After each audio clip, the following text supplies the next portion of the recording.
Hi, welcome to chemistry. Today's lab is going to be about pressure. Before we get started, we need to go over a few safety tips. 1, always wear your goggles and closed-toed shoes. Next, make sure your pants are at least to your knee. Use gloves when handling dangerous chemicals, especially when you're in the hood. Dispose of your chemicals properly. Most chemicals can't just be poured down the drain. They're considered hazardous waste.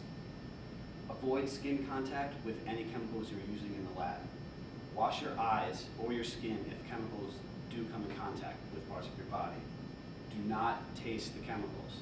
That just goes without saying. When you're smelling something in the lab, what you're supposed to do is you're supposed to waft the smell. Don't go directly and smell it like this. Something could happen. You could get knocked unconscious. These are just standard lab procedures for anyone trying to avoid accidents in the lab. Now, we're going to show an example of a good student versus a bad student. Here's an example of a good student. Closed-toed shoes, long pants at least covering the knee, and of course, goggles. Here's an example of a bad student. Now class, who could tell me what was wrong with that student's attire? Chris? He doesn't have goggles. That's correct. Is there anything else? No. So, now that we've gone over safety and I've located the rest of my clothes, I think we're going to go over Boyle's Law for a little bit.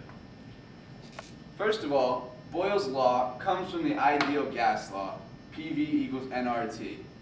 However, since in this experiment, N, R, and T are constants, PV just equals this constant. And therefore, P1 V1 equals P2 V2. Therefore, we can see this obvious correlation between pressure and volume. That when pressure goes down, volume must increase. Okay, so this is our experiment today. We have a flask, as such, the balloon inside the flask, a stopper on top of the flask to make sure no air can come in from the outside, and of course this flask is hooked up to a vacuum, and we'll also see it hooked up to positive pressure as well. Here we are. Here's the experiment. I have this glove right here that I'm about to inflate. Now it has a little bit of air stuck inside. Tie it off to make sure no gas can escape.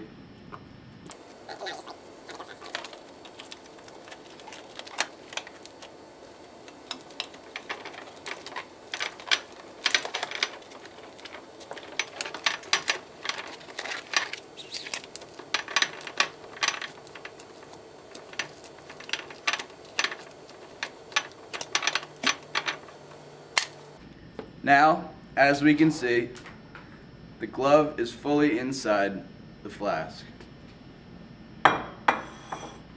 Put the stopper on, and this is hooked up to a vacuum. This will induce negative pressure, so it will be less than the pressure of the surrounding atmosphere. As we can see, when pressure decreases, the volume is increasing. Once we take the vacuum away,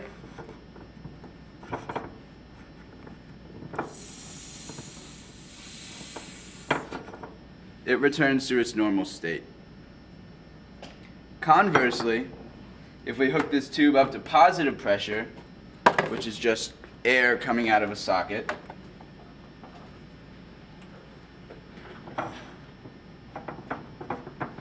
we will see this glove actually shrink.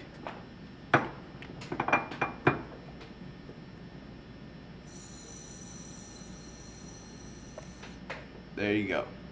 Again, release, and it goes back to normal. This following example is a more concrete demonstration of the relationship between pressure and volume. As we can see here, we have a bunch of little balloons or little packing peanuts filled with air. We're going to put these straight into the flask.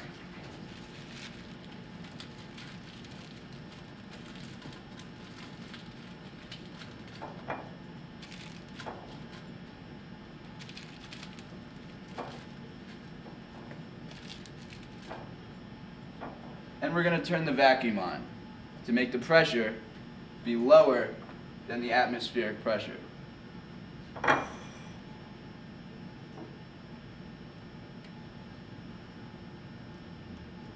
In this experiment, the pressure goes low enough that you'll actually see each one of these pop.